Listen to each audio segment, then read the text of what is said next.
Bonsoir.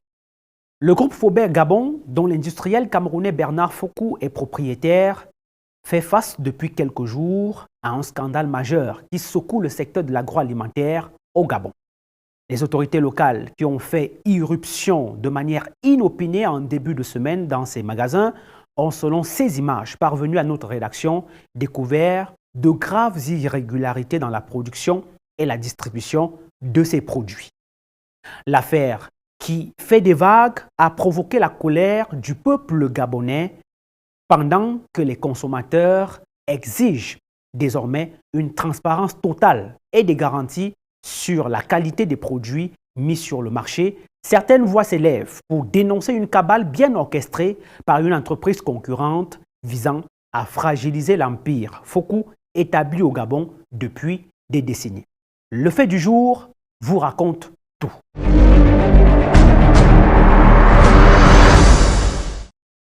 Nous avons tous regardé ce reportage de la chaîne de télévision Gabon 24, devenu viral sur les réseaux sociaux.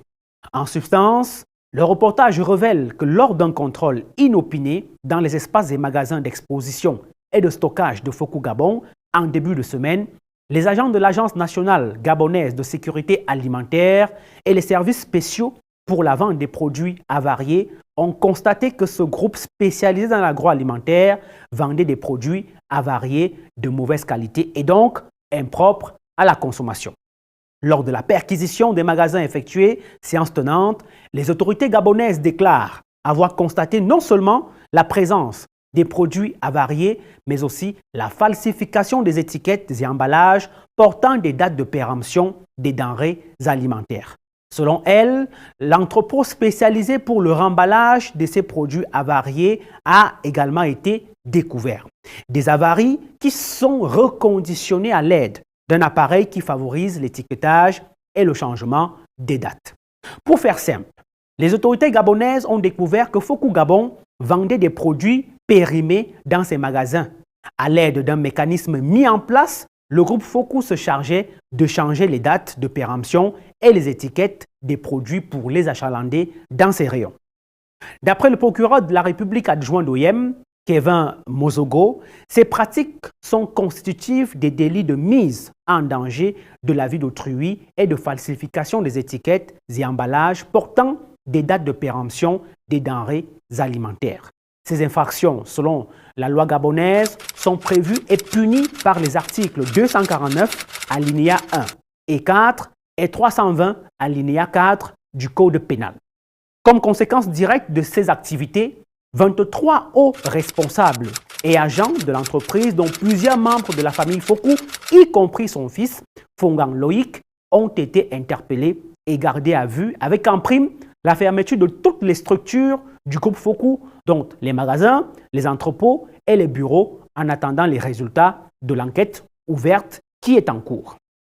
Ce qui va susciter l'entrée en matière de la diplomatie camerounaise à travers son ambassade au Gabon qui va activer ses leviers et obtenir les mêmes jours auprès des autorités gabonaises après des concertations et négociations la libération d'abord du fils de Bernard Fokou ainsi que celle de 2 autres cadres.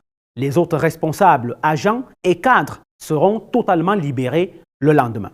Dans une démarche d'apaisement au regard des bonnes relations que le Cameroun entretient avec le Gabon, les autorités gabonaises ont accepté d'impliquer l'ambassade du Cameroun dans toutes les étapes de l'enquête par souci d'impartialité, de transparence et d'équité pour déterminer la véracité des faits reprochés au groupe Fokou. Selon nos informations, les résultats de l'enquête seront rendus au plus tard mardi prochain.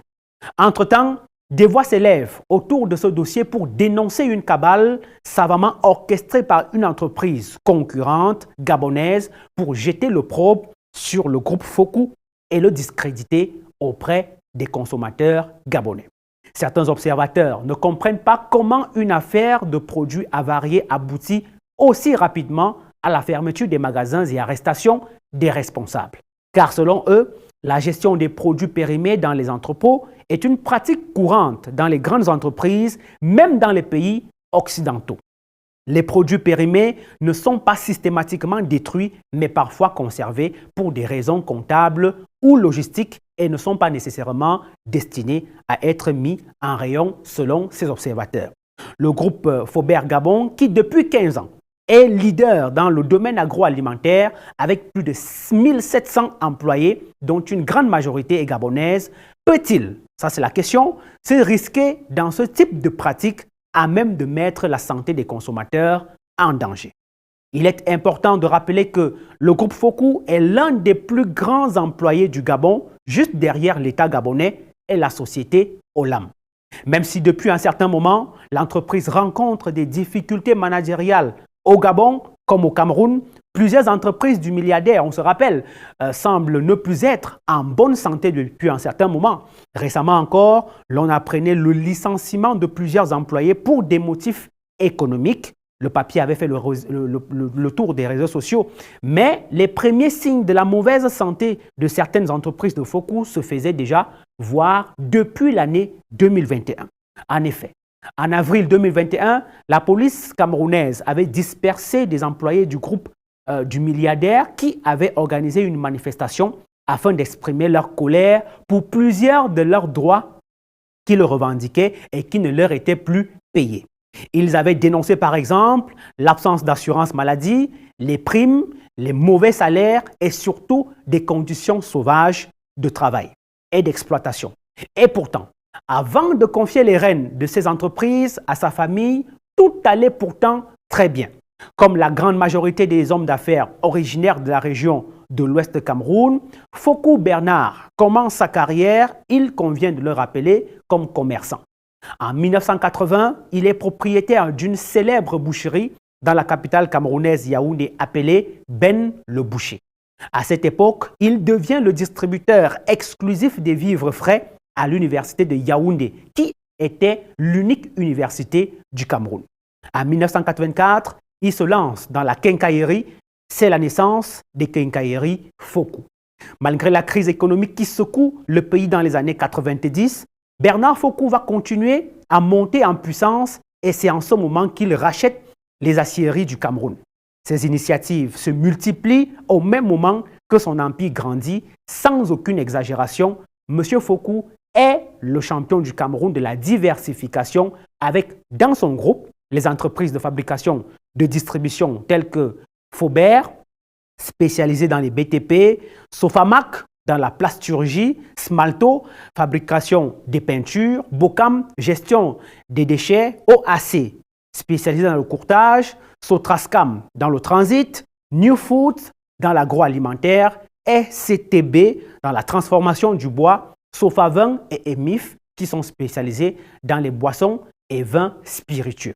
Avec une forte présence en Afrique centrale, notamment au Gabon, au Congo et au Cameroun, l'homme d'affaires originaire de Bansoi dans l'ouest Cameroun est établi au Gabon, il faut le rappeler, depuis 15 ans aujourd'hui grâce aux excellentes relations que ce pays frère et ami entretient avec le Cameroun. Et donc, cet incident ne devrait pas mettre en péril les bonnes relations d'amitié et de fraternité que le Cameroun entretient avec le Gabon bien avant les indépendances. Il convient de féliciter l'action diplomatique camerounaise et la réceptivité des autorités gabonaises qui collaborent ensemble dans l'enquête ouverte pour faire toute la lumière dans cette scabreuse affaire. Selon nos informations, le groupe Fokou pourrait réouvrir ses magasins et ses bureaux dans les tout prochains jours.